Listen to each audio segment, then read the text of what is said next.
আসসালামু আলাইকুম, hello everyone. আমি কিভাবে খুব সহজে মুচমুচে আলুর পাকোড়া বানাই সেই রেসিপিটা আপনাদের সাথে শেয়ার করব।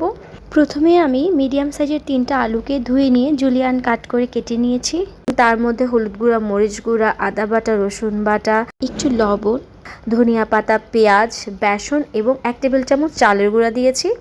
আপনারা চাইলে এর মধ্যে একটু গরম মশলার গুঁড়ো কিংবা গোলমরিচের গুঁড়ো অ্যাড করতে পারবেন, তাহলে ফ্লেভারটা একটু এনহ্যান্স হবে।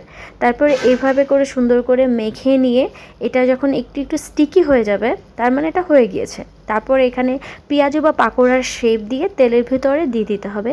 এখানে তেলটা বেশি গরমও হওয়া যাবে না বা ঠান্ডাও না, মানে চুলার আঁচটা মিডিয়ামে রেখে এটাকে আস্তে আস্তে করে ভেজে নিতে হবে, তাহলে এটা অনেক মুচমুচে হবে। এটা হচ্ছে খুবই কম সময়ে ঝটপট একটা রেসিপি। এই সহজ রেসিপিটা চাইলে আপনার ইফতারিতে ট্রাই করে দেখতে পারেন। আই হোপ সবার রোজা অনেক ভালো কাটছে, আপনারা অনেক বেশি ভালো থাকবেন। আল্লাহ হাফেজ।